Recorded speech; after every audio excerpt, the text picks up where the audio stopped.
You.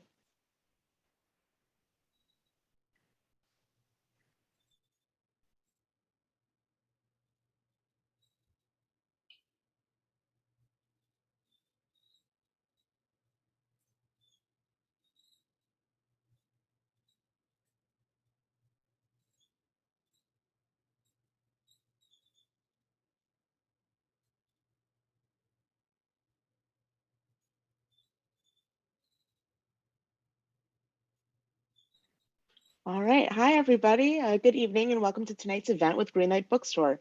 I'm Shani and I'm thrilled to be hosting tonight's event with Jeremy Dauber, launching his new book, American Comics, A History. And he will be speaking with Abraham Riesman, so you're in for an excellent time. Before we start, I want to say a huge thanks to Jeremy, Abe, and the team at WW Norton Company for making this happen and to all of you for showing up. We're grateful for your support and for the chance to make space for conversation and connection. Just a couple of housekeeping things. In our Zoom webinar tonight, you can see and hear the speakers, but they can't see or hear you.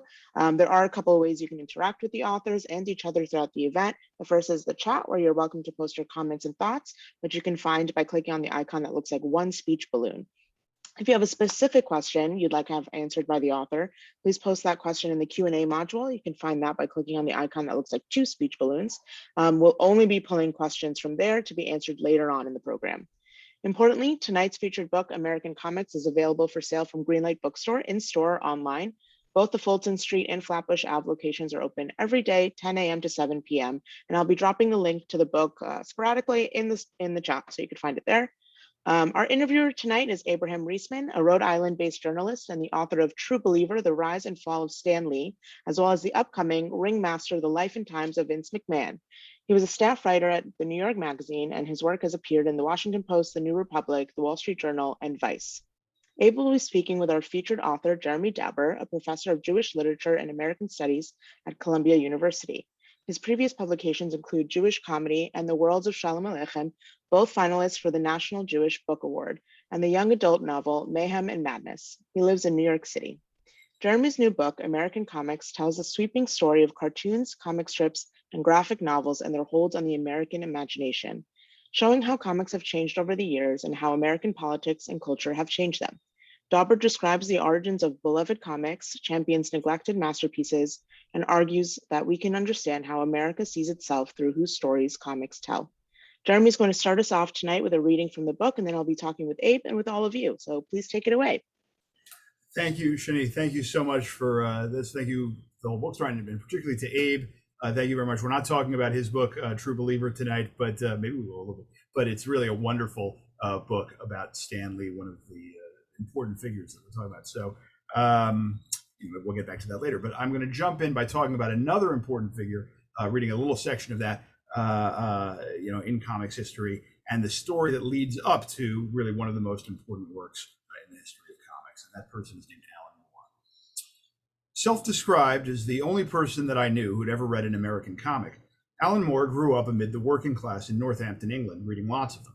Weisinger period DC, Will Eisner, Mad, Marvel, Kirby era DC, and the Undergrounds, especially S. Clay Wilson, alongside British New Wave science fiction authors like J.G. Ballard, and more recently, the comics American Flag and Love and Rockets.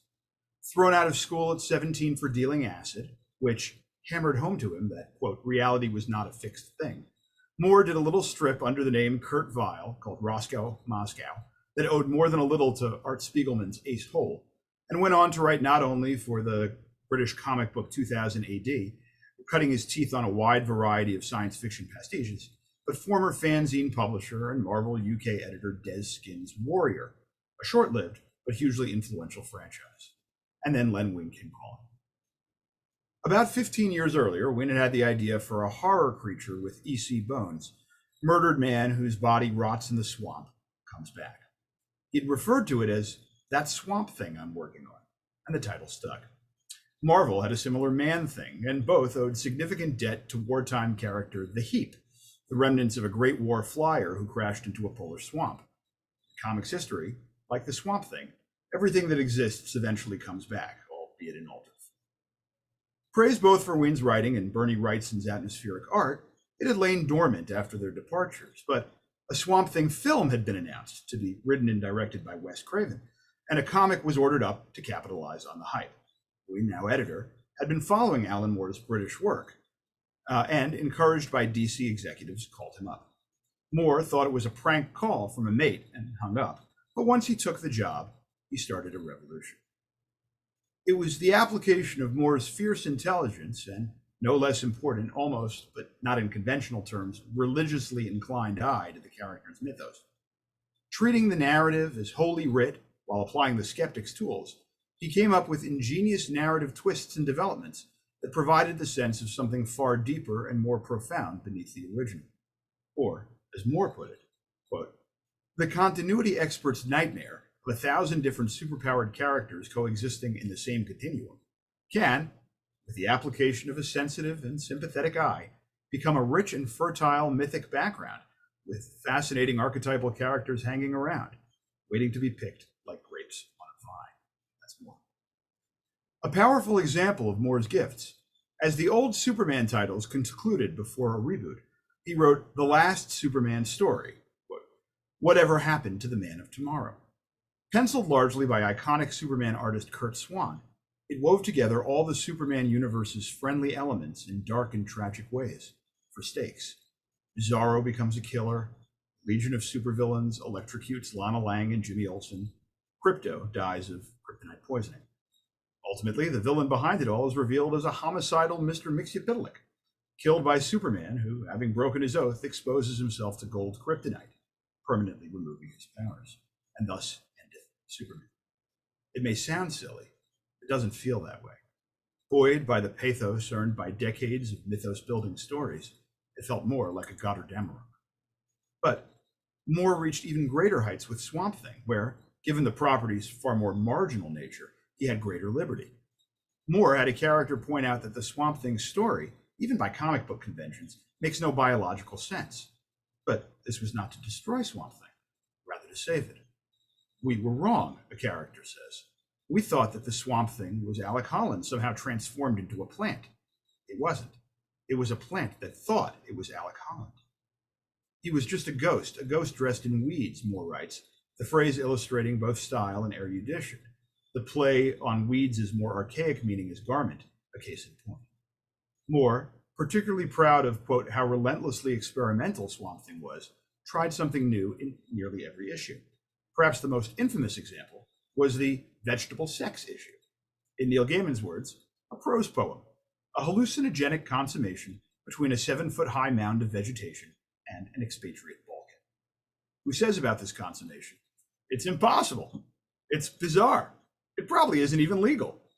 Which might have felt true, except that Moore's Swamp Thing 29, 5 issues earlier, cover dated October 1984, had been the first DC comic appearing on newsstands without the Comics Code of Authority seal. The Comics Code of Authority rejected the issue thanks to, first, a double-page spread of festering corpses, and second, an incest motif.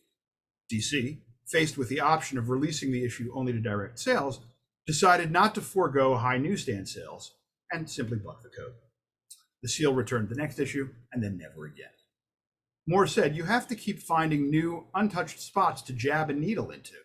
Another way of saying he put horror back in the driver's seat of comics progress in a way it hadn't been seen since the EC days. But writing a monthly horror comic, a monthly comic, was frustrating for Moore. He said, "The stories don't end. Not in a way a movie ends or a book ends. Oh, the current menace may be averted or triumphed over, but there'll be something else along in a month's time, sure as eggs is eggs. The character will continue indefinitely until poor sales or some other factor dictate his comic book's cancellation." To end definitively, that was the dream. Recent format innovations had made it possible. All Moore needed was the opportunity, which arrived when DC asked him what he'd do with a recent corporate acquisition, Charlton Comics' stable of heroes, which included characters like Blue Beetle, Captain Atom, and the Question. Moore submitted a brilliant, sweeping proposal that involved killing the vast majority of the characters at the series' end.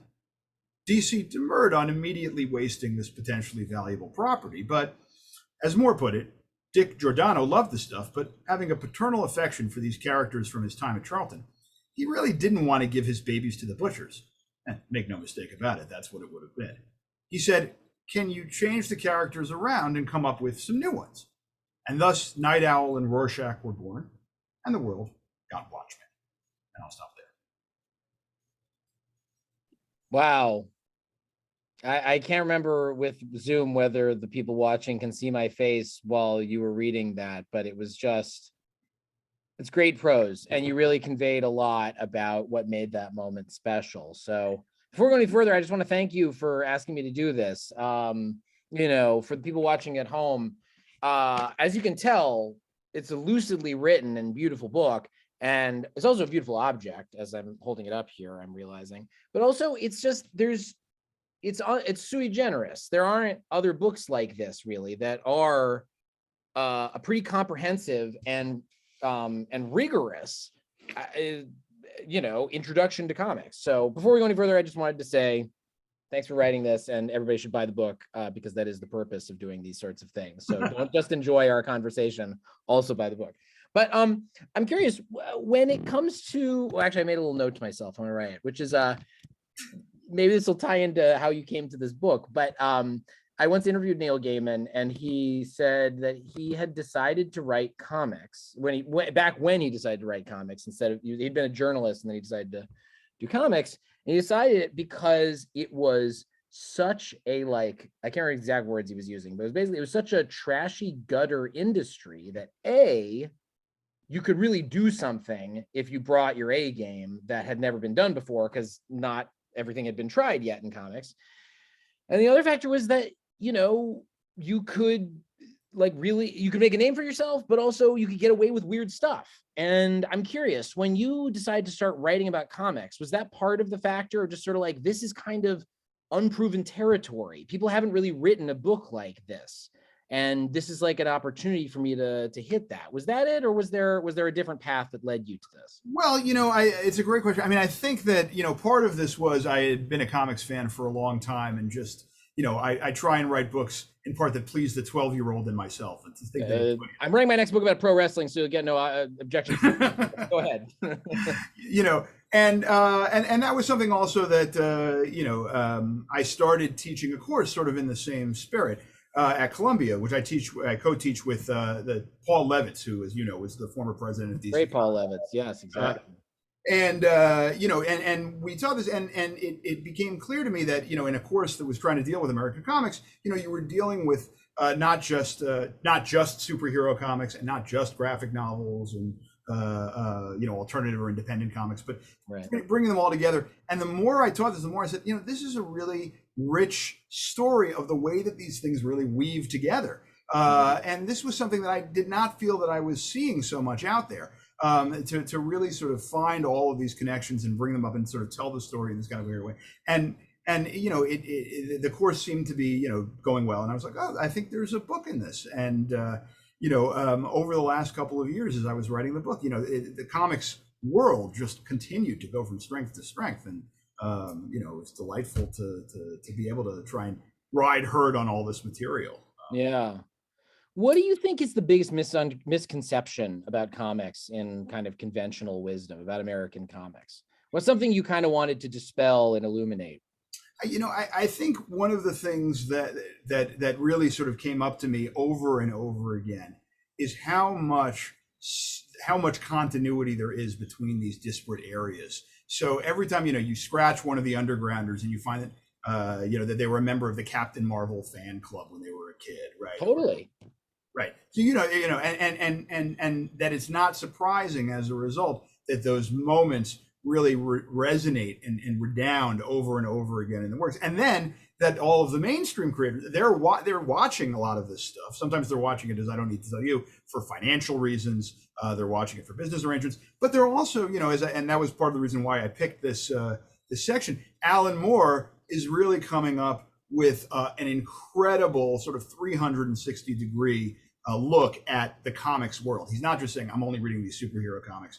So he's reading all of this stuff, in addition to outside stuff. I think sometimes we have this hermetic tendency in sort of the comics world to say, well, comics are influenced by comics and only influenced by comics. But he's reading science fiction. He's reading, you know, other kinds of stuff.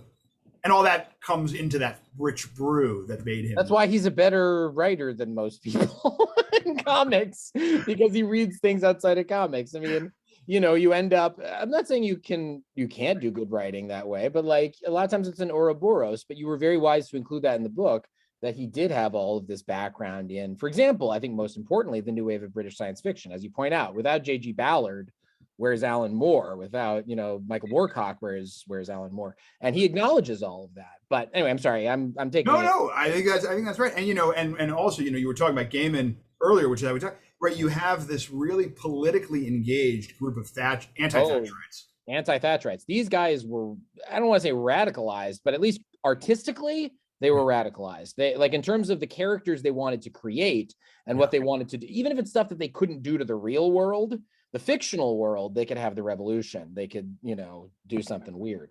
Right. And so I think that, you know, they come in and they come in a certain way. You know, so many of these stories are stories of immigrants or first generation people. Yeah. Goes again and again. You know, and so they're besotted with America. They're besotted with these American characters. And they say, and like always, it's the people who love from afar in some ways who see the most clearly and reinvent in these profound kind of ways. So, you know, Gaiman is saying like, oh my God, we have this whole sort of ocean to play in. You know? Yeah, exactly. It was a remarkable thing to say. And what I was, you know, it's certain. Well, let me talk about Alan Moore a little bit more specifically. What do you make of, can you give a little background for people who don't know about it? And then what do you make of kind of the arc of Alan Moore's conflict with DC? And I bring it up because I think people who are watching might be familiar with the HBO series Watchmen, which aired, what was it, 2019? Time has lost all meaning, but I think it was about 2 years ago now. And, you know, had a fair amount of controversy around it at the beginning, not because of its racial politics, but because of creator rights. And do you want to elaborate a little bit on that? I just feel like that's such an interesting look at what makes comics great and terrible. It's kind of the Watchmen story, you know, the publication story. I think that's right, because in a lot of ways, Watchmen is sort of the next great story about creators' rights after sort of these first two generations that you sort of right. So, you know, for people again who are, you know, not necessarily know as much as you do, right? You know, you have this question where you have a lot of material that is now multi-billion-dollar properties that is created by people who basically do it in a series of arrangements where their work sort of is signed away to these corporations for payment. And, you know, there are all sorts of, Abe really does this extremely well in this book. There are all sorts of complications about when the copyright rules and what, you know, actually is, but the whole history, and this is generally regarded in many ways as the first Ur crime in some ways is Siegel and Schuster, who create Superman and who sell this away for a very small amount of money. I think you know, and then sort of secondarily, we have someone like Jack Kirby and even Stan Lee. I mean, I think you're good about this in the book, that he is a complicated figure in sort of what he does and doesn't own. But and then there were these characters who are coming up a generation after that. So the first one's the 30s, then you have Lee and Kirby in the 60s, and then you have people in the 80s. By the 80s, you're already in an atmosphere where people are saying, look, we should really own our work. There's a whole series of this countercultural and independent movement who are producing comics where they own the copyright, they share in the profits, they do this. There's already beginning to become pressure on the big corporations to try and do something moving, dragging, and screaming towards this. And you know, and you have these creators who are beginning to come in and ask for this. When Moore and Dave Gibbons create Watchmen, there's this kind of complicated understanding. You know, it's like a lot of these things, it's a little bit murky, but I think it's fair to say, Evan, you can correct me if you disagree, that the assumption was that the rights would revert to them when it went out of print. Yes, that as far as I know, and research has been done into this, it appears the rule was the rights would revert as soon as the printing was done. But of course, Watchmen was this runaway hit, and it never went out of print. So yeah.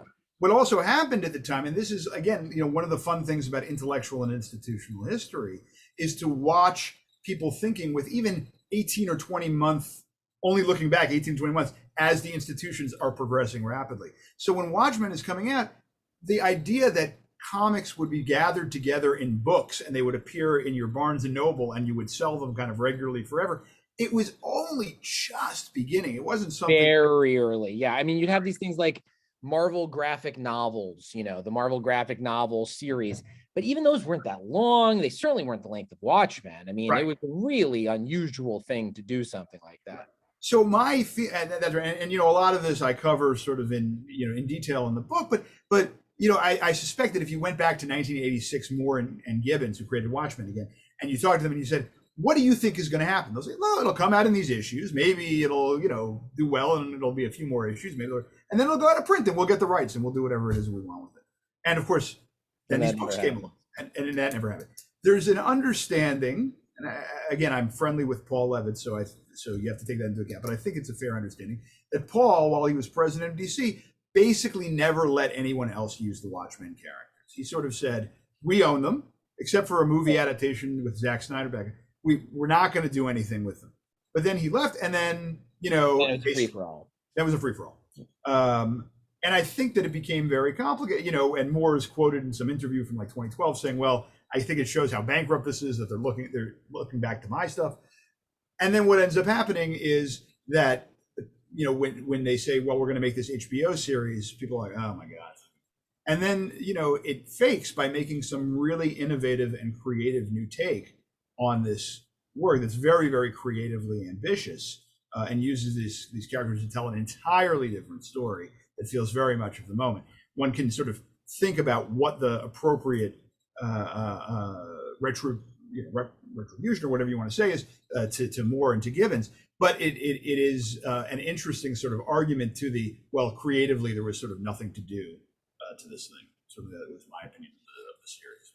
Totally. And let's jump back in time a little bit, because you're clearly well versed in the tales of our tribe, the Jews. And I'm curious, going back to the origins of the American comic book industry, not to put too fine a point on it, but what is it about Jews and the early comics industry? Why do we have this industry that becomes almost entirely dominated by Jewish first and second generation immigrants?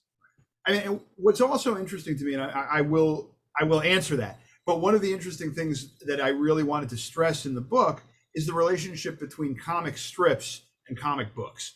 Very important. And thank you for doing that, because I did that somewhat in my book, but it needs a lot more. So talk more about that. Well, and so if one of the things, if you're talking about who reads comic books or who reads comics, I just did that, right? The answer was, if you were in 1935, right? If you were young, everybody, they just read them in the newspaper in the form of comic strips, right? They read comics all the time. The numbers are near universal, right? And comic strips was, first of all, a much better economic model than the comic books would become.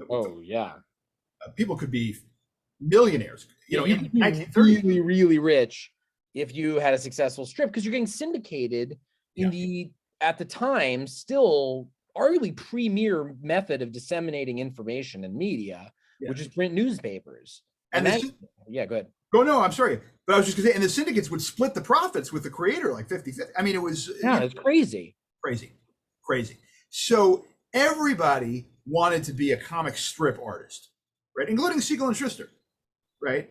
Comic books were sort of a second tier thing. It was real. And in fact, that first Superman issue is really cut and pasted together from layouts that were supposed to be for a Superman comic strip. That was still... the gold standard, literally and metaphorically. And the earliest comic books were just assemblages of stuff that had already been printed as comic strips. That was just now in book form, 100%, right? And so people were like, okay, well, clearly this is second class material because we already got this stuff, right? It's just like, okay, So that actually, and I think it sheds kind of an important spin on the birth of the comic book, which is that everybody who was signing away these rights in sort of 1938, 1939, they were willing to take, it was the Depression, they were willing to take what they could get because they had failed at breaking into the big time, which was the comic strips. That's really what they would have wanted to do.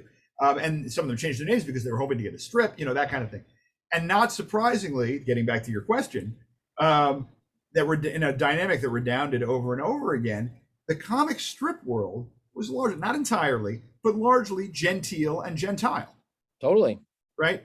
There are exceptions, right? Milk grocers. No, but it was much more of a, look, let's put it this way. there was a cartoonist society.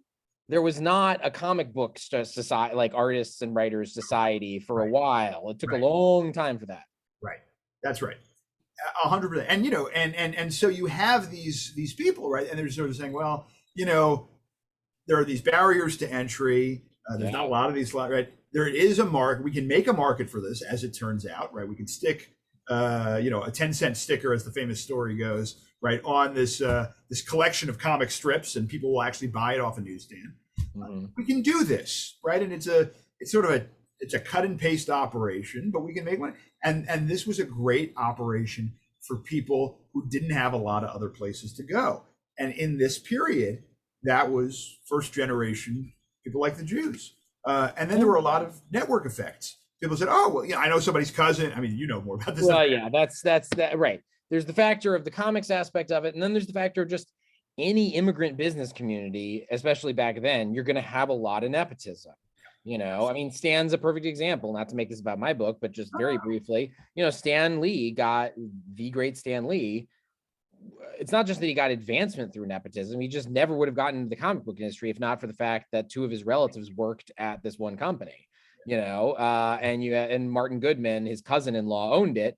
And he was like, he was a teenager and he needed a job. And as the story goes, like, his mom called up his uncle, who then talked to his cousin-in-law and said, "Let's hire you." And that was it, but that's how things worked. And so then you have more and more people from that community in the company. And and nobody was, because it was also this low status thing. Nobody was like, "Well, we have to make sure that these people are." No, there's no vetting for any of this. Like, I mean, Vince. I'm writing about Vince now, but Stan, he goes to work there, and he's a gopher. Which I love that for the purposes of this book, I got to define gopher, which I think is one of the funniest words in the English language. Neologism is go for this, go for that. So now you're a gopher. Anyway, he was a gopher for Joe Simon and Jack Kirby.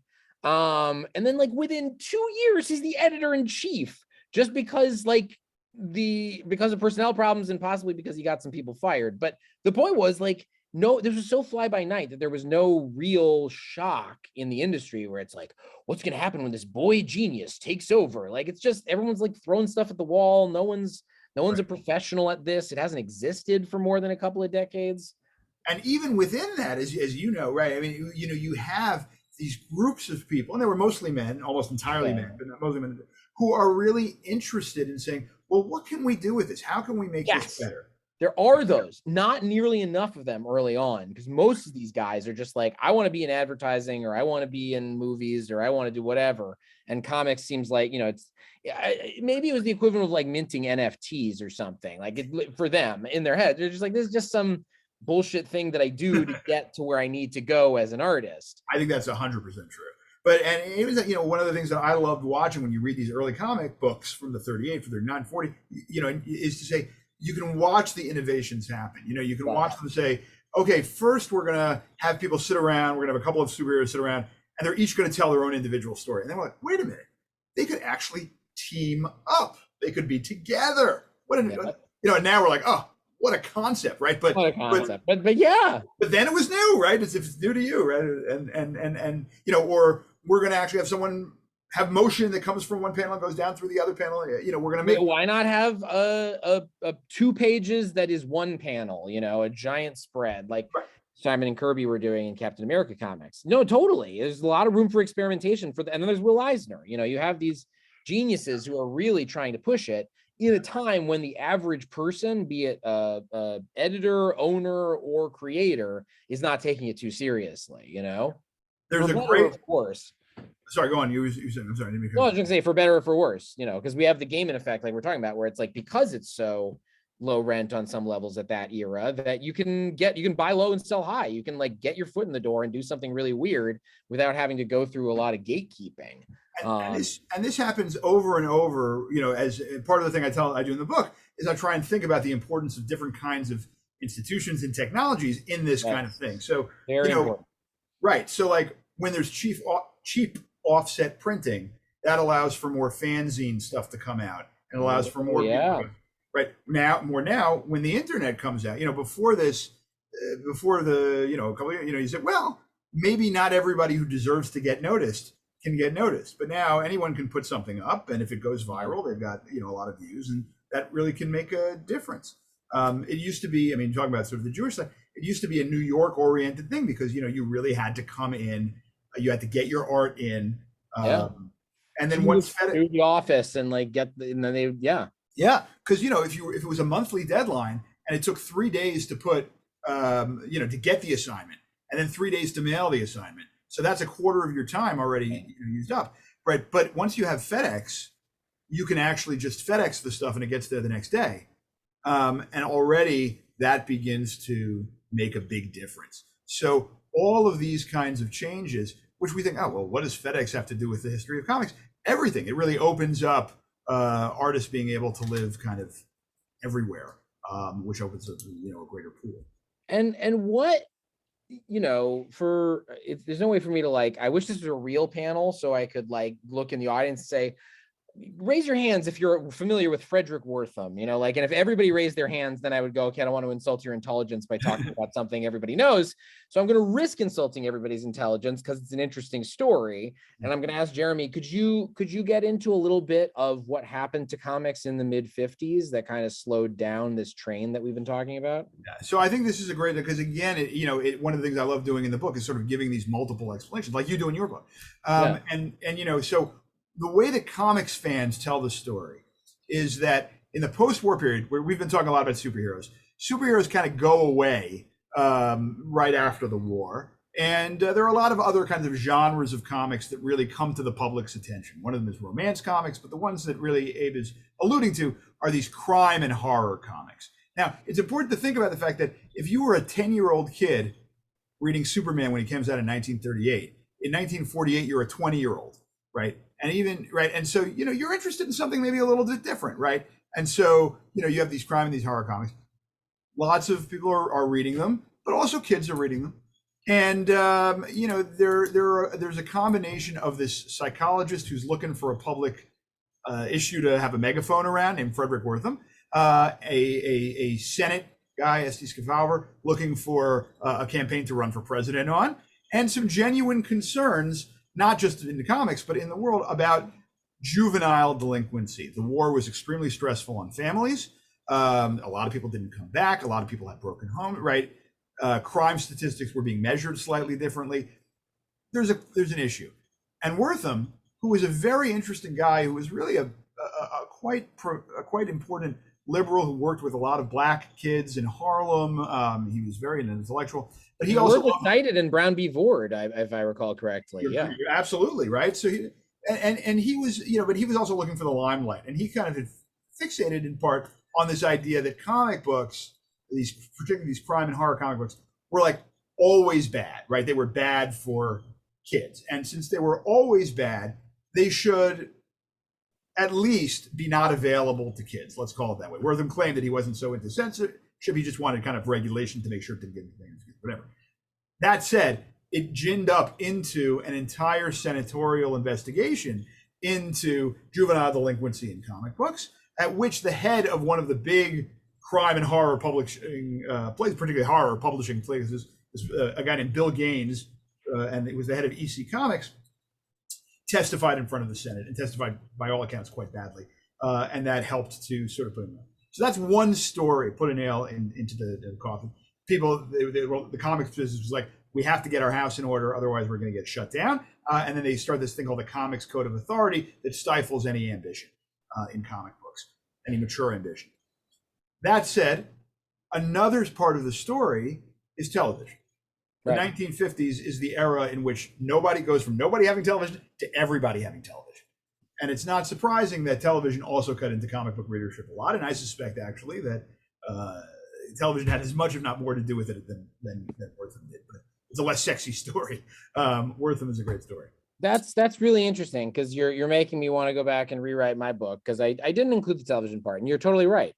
It's totally it's an external factor that's easily missed in most narratives about Wortham and the Kefauver hearings, is that comics was there's this, what I'm getting at is there's often this sort of revisionist history, or speculative history, I should say, where people go, well, what if Wortham and Kefauver hadn't happened? You know, think of how much comics would have flourished. We would have been like Japan or France or Belgium, where they take comics seriously. But I think you're right that comics was headed for a bruising no matter what. Like the 50s were going to be really rough for comics for any number of reasons. And Wortham's just a convenient sort of focusing point, you know? But I think, one of the things though that's fascinating to me is that we, in some sense, have the counterfactual. We just don't pay attention always to it in the same way, which was Bill Gaines, this guy who I was just talking about, right? He was like, you know what? I'm getting killed here in the comic books. I'm already starting a magazine, a humor magazine that used to be a comic book called Mad Magazine. I'm going to focus my attentions on this. We're going to have a lot of the same people who work for these comic books to come in to do this stuff. That magazine, Mad, which everybody knows, right, created more anti-authoritarianism, was more, led to more delinquency and troublemaking, and very good point. Yes, right, than any of these comics ever would have. Right, I mean, and so you have a generation of these undergrounders, right, like Robert, who are all like, if it weren't for Mad Magazine, we would never exist. Right. Right. They're all reading Harvey Kurtzman and they're reading, all of these guys. Yeah. All these guys. And so, that kind of is interesting, right? Where I think if Wortham's job was to create sort of a nice meaner, youth who are not affected by sequential art that happens to push them in maladaptive directions. Yeah. But I'm hearing that we have a good question in the Q&A. I might as well grab one. Let's see. Okay, great. What kind of influence did American comics have on Belgian and French comics like Tintin? I always go out of my way to pronounce Tintin the correct way, just to be a jerk about it. Tintin and Japanese manga. I'm not going to try to say manga in a Japanese accent. I'd get in trouble. Were there innovations from those countries that came to the States? Were there ever? What a question. Yeah. I think that's great. And I think that, in the book I have a chapter on what I call, sort of these three great sort of other comics traditions that have some relationship to the state, right, to the United States, which is really the focus, right? One, England, we've really discussed a lot sort of at the beginning, but we haven't discussed so much the Franco-Belgian tradition and the Japanese tradition.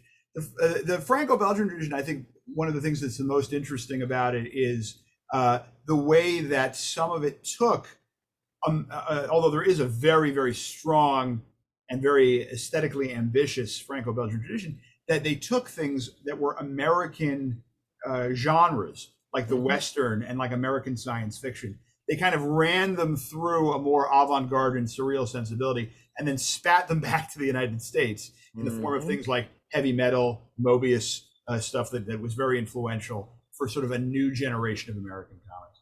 I think that's the short version of that.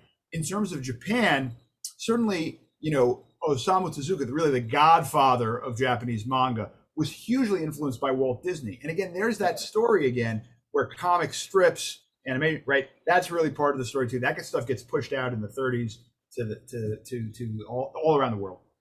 And then, manga really takes off. I'm realizing I've always heard that I'm not as knowledgeable about manga as I should be, manga history. And what I've heard is that obviously, as you say, is Tezuka, who created Astro Boy. For the people who are uninitiated, this is Tezuka, sort of the godfather, if not god, of manga. And I was sure he was influenced by Disney, but was it Disney's Mickey comic strips or was it Disney's cartoons or both? What was it? I'm curious. Yeah, no, my impression is that it's both. That he is both. Okay, got it. Yeah, but a lot of, I think it's Astro Boy. That's again, this is not as much that I know about, but I think Astro was really like Pinocchio. He loved Pinocchio. Yes, right, definitely. Anyway, sorry, we're going far afield. I just no, right, but he's very, and then he comes back. But the thing that Tezuka and all these manga people do is they say, what we want to do is not just simply give a series of almost static pictures, but we're going to kind of unspool the rhythms of time, almost sometimes meditatively, sometimes very actively, in very large sort of stories, that very large sort of comic creations that may take a long period of space to tell moments. And there were champions in the 80s who found this stuff. A couple of earlier independent people in the 70s, Lee Mars does a manga influenced story back in the 70s. But the most famous, I think, is Frank Miller, who really, there's a big Japanese bookstore right near sort of the DC Comics offices in the 80s. And they kind of go, and Frank Miller's like, he's like, I don't necessarily understand these things. A lot of it wasn't translated, of course, at the time, but I can still follow exactly what happens. And, Miller teams up with Chris Claremont, this big writer for the X-Men, who is also fascinated with Japan. He's had the X-Men movies in Japan. The two of them create a Wolverine miniseries where they've been watching Kurosawa movies. It comes right out of Kurosawa. You have this real sense that we're going to fundamentally alter the rhythms of what a comic book story looks like. And after manga comes in. So I think that's the biggest innovation in a certain way. The other thing that very frequently, earlier on, the other thing is that, manga has so many different genres of comic aimed at so many different audiences that it serves as a reminder. It served as a reminder, not always kept, that people should be writing comics for young women. People should be writing comics for adults, for all these kinds of things.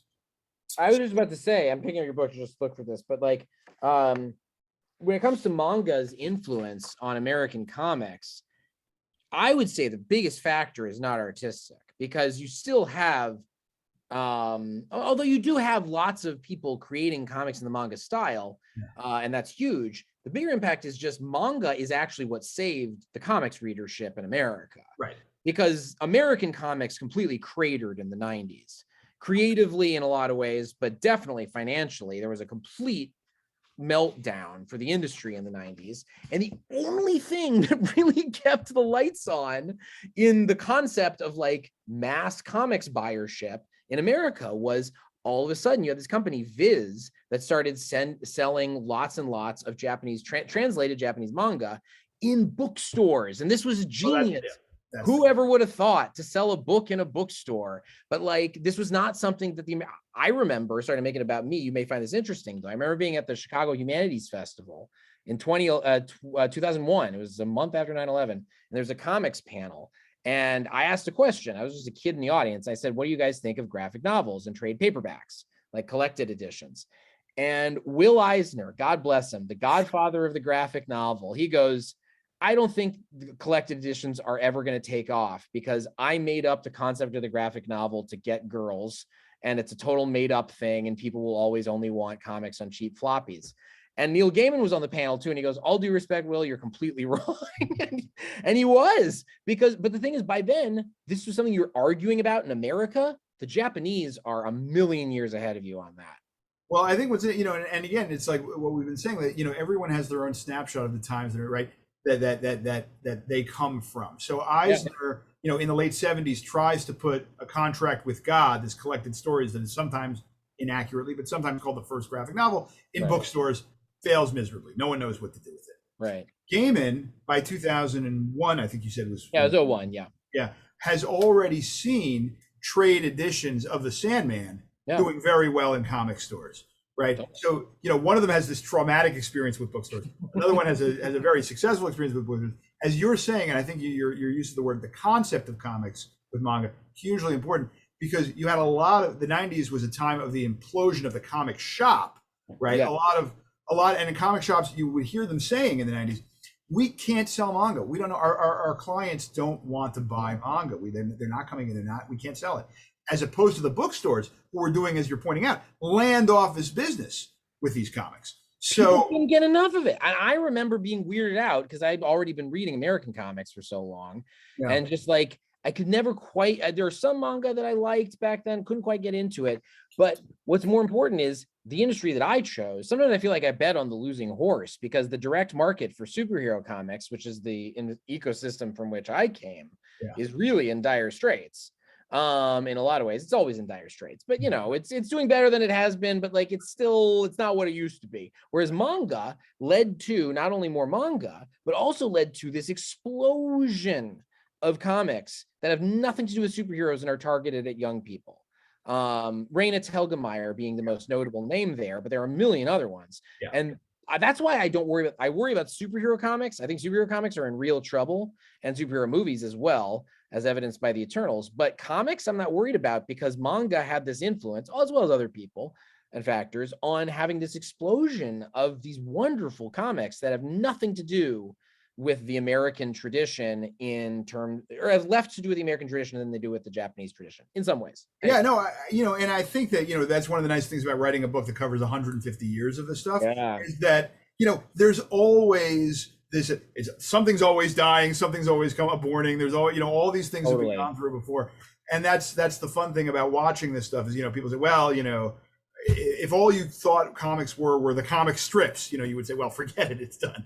Right. Yeah, that's a good point. Totally. And that's why I really admire, I mean, people should pick up this book because it does something that also I think, are you a fan of, of course you are, R. Sikoriak. He did the, oh my God, such a the talent. best. There's this cartoonist named R. Sikoriak, Bob Sikoriak, who does these amazing imitations. He's one of the most gifted mimics in the history of comics. He can imitate basically any cartoonist you've ever seen draw. And he does these comics that are very strange. My favorite is Terms and Conditions, which is a graphic novel version. It's just, the text is in the word balloons and the narration boxes is just the text of the iTunes Terms and Conditions.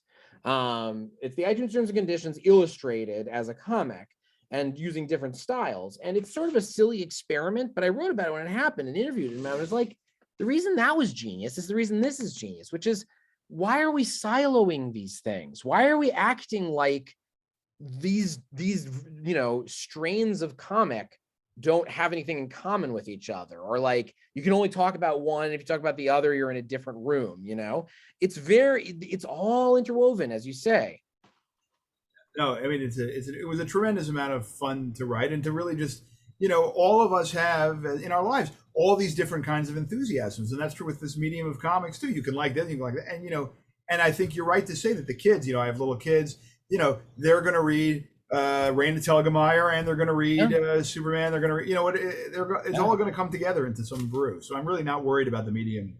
No, I'm not. I'm worried about individual companies, or worried may not the right word, because a lot of them probably have to go the way of the dodo for progress to happen. But the industry and the art, or the art form, it's going to be fine. Even if we lose all the electricity, comics are going to come back, because you can, we have kids down on our block who make comics in their spare time. They're like between 8 and 11, and some even younger than that. They just sort of scribble out little comics, and they're great. Yeah. They're so good. Here, my iPhone lock screen is this comic image from one of the comics. It's Adult Bear Boy. Oh my God. It's a superhero who is... That's fantastic. An adult bear boy. He goes by Bear Boy, but he also always makes sure to point out, I'm actually an adult bear. And then he goes to fight, and the superhero he's trying to team up with says, I work alone. And he makes this little face. He goes, oh. I think Netflix actually optioned that. I think that it's going to be a 6-episode series for Netflix now, I suspect. I know. The best part was we told her the next day. We were like, we loved it. And we showed our friends. It was so cool. And she's like, okay, whatever. I don't care. I'm on to the next comic. It doesn't matter to me. And the reason I'm telling this story is it's so hopeful to me to see them having so much fun and just comics are such a natural expression of something a child understands, which is words and pictures are not different things. They're just different expressions of what's going on in your head and what's happening outside. There's no reason not to mix them. I think that's absolutely right. And and it's in so many different ways. I mean, from Winsor McKay of the comic strip Little Nemo in Slumberland from 1925, of saying, I dream these amazing dreams that are much bigger than I could ever be, to the sort of the Captain Marvel, Shazam Captain Marvel, saying, what if I could say a magic word and turn big, to Raina Telgemeier saying, I'm my teeth, I'm worried about going outside because my teeth, and I want to make sure that I can. They're all fantastic doors into who we are. Especially if you're young. I mean, when you're young, that kind of stuff really resonates with you. And I just don't see superhero comics that are doing as good a job. But we have a couple of good questions I want to get to before we finish up. Dan Conaway says, I have a question for both of you. Say you're at a cocktail party with someone newly arrived from Mars. Oh, so Elon. Okay, so Elon Musk walks in and he says, tell me, what is the graphic novel? Instead of answering theoretically, you place in their hands a copy of your favorite graphic novel. What book are you giving them? Oh, My Favorite Thing is Monsters by Emil Ferris. I feel like it's not, if you need a book that can tell you this is what we mean when we say you can tell a novel using words and pictures intertwined, I feel like My Favorite Thing is Monsters is both utterly readable and also the biggest proof positive of what comics can do. I would actually not do Mouse, as the person is saying there, because Mouse, I love Mouse, but Mouse is slightly misleading because it's nonfiction technically, and then you can get into like how much can a piece of comics be nonfiction. But I think before you're going to add, if you're talking to this Martian, you want to start with something that's a relatively clear example of the category that you're not going to have to make any caveats about. We're like, this is the greatest graphic novel of all time, but actually it's more of a series of short stories, or like greatest graphic novel you've ever read. But actually, you know, you want it to be something like that. And I would say the somewhat recent now, I guess it was 2017 now it came out, 2016 maybe. Emil Ferris is My Favorite Thing is Monsters. Yeah. Yeah, I know. I think my favorite thing, you know, I think that it's a remarkable achievement, really a high watermark of what the form can do. I think it stunned me when I saw it. I couldn't believe it. Yeah, no, it's just I mean, it really. I mean, obviously it's a work of art, but you know, it feels like almost a catalog where you turn every page and it's just sort of a new epiphany. You know, I actually think if they're from Mars, to take the question kind of you know. One of the things that I wrote about Smile, since we've been talking about it, was that, you know, a lot of these children comics are anthropological. They teach you how to live in the tribe of humanity. And a Martian might want that. So I'm going to go with Smile, which teaches you how to fit in, and then that you can, you know, hide your Martianness and then go on and, you know, enslave us all sort of later. Look at us, two guys picking two female creators. How far we've come. I said it slightly flippantly, but I actually mean this is another reason I don't feel despair about the industry is because I don't care so much about the representation of the characters. It's important, but I care much more about the representation of who's actually being allowed to tell the stories. And like who's getting hired, who's actually making money off of these characters, who is getting a higher stepping stone. And it's really remarkable that the two we're naming, that we're saying, like, if you had to give an example of what can the graphic novel be, we're both giving examples of graphic novels by women that have no superheroes in them that have come out in the past 10 years, which I think is a good sign. I guess Smile came out 2010, so a little over 10 years, but still. But I think that, and you know, I think as you say, sort of the diversity of representation to me is so important because you get different kinds of stories. I mean, I remember reading, this is now a while ago, but G. Willow Wilson's first graphic novel, I think it was called Cairo. Yeah. And that, you know, you were like, wow, this is a different voice, right? Totally. And so when 7 years later, you know, she produces Kamala Khan's Ms. Marvel, you're like, yes, this is a difference, and it's grounded in kind of, and you know, the worlds that, you know, whether it's sort of this big corporate made up world of Marvel DC or these worlds and these individual things, although I think DC published Cairo, but are the richer for it. And I agree. Yeah. That's where you get, what I always say is, like, if you liked the British invasion of all of these, as you were talking about at the very beginning of our discussion, if we're going to dovetail it back, you should love the invasion of, I mean, invasion is the wrong word, you know what I mean? Right, but you should love the proliferation of these voices that have been looking inside their entire lives and have been itching to get inside and have all of these interesting perspectives that you can only get because you are outside looking in. And then that's when the magic happens. Like, that's how you get, you know, the magic of Alan Moore, Neil Gaiman, etc. And it's what you get when you actually hire creative, interesting people who are from outside the boys club and have been watching this stuff and have been in their fanfic or their fan art or just talking with people, trying to figure out, like, how do I take this raw material, these characters, and make them into something else? So anyway, I was just, I agree. I mean, I agree with that. I mean, you know, I think putting aside the marginal sort of edge cases, a lot of the comics that we're talking about are sequential narrative or one panel after another. And so that means that all of us who love it are suckers for stories. And naturally we love, you know, we always are a sucker for a new story. And so, you know, the fact that there's all these springs that we haven't heard yet is cause for celebration. I agree. There's so much more to do.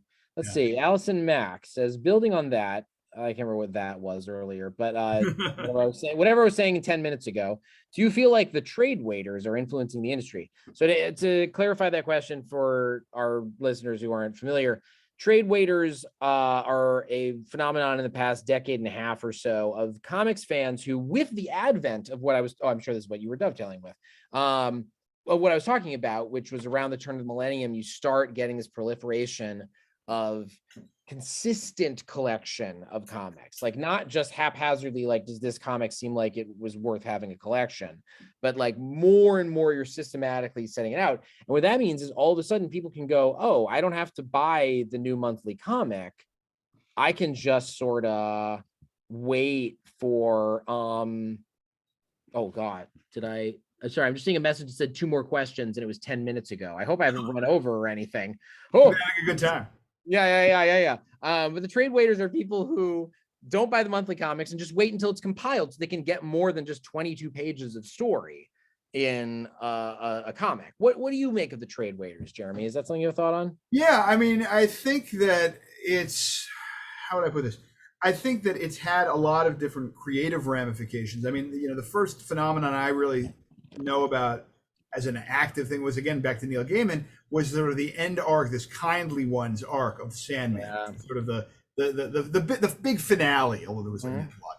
And it was really, by that time Gaiman knew that it was going to be collected, and so he wrote it in a very different way, which really, and people who, there were a lot of people who complained at the time about and Gaiman has admitted this, about well, you're just using us who are buying it every month to subsidize these trade waiters, and we don't like each individual issue.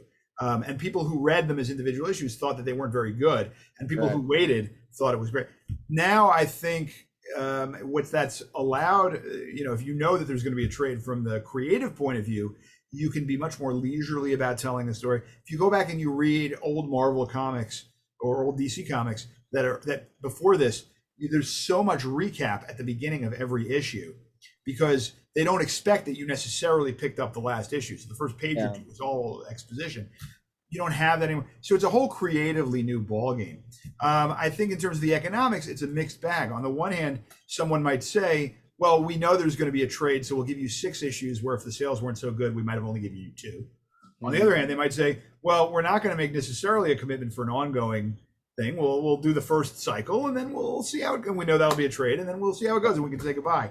So I think it's a mixed bag there. I think creatively it allows for greater ambition in storytelling in a lot of the genre type materials. And that means a lot less bang for your buck on the individual issue a lot of the time. But 100%. It's a time of transition right now. Nobody, I mean, not just in comics, but certainly in comics, no one knows what the marketplace is going to look like soon. Especially, like I said, I'm not worried about the art form, but like there's going to be a lot of structures that come crumbling. I mean, right now, Diamond, we're getting too into the weeds. We'll finish up now.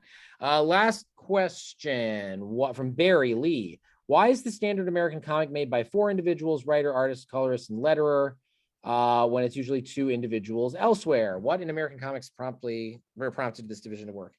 I actually don't know the answer to that question. Can you tell me? Is it the Henry Ford model here in America or what?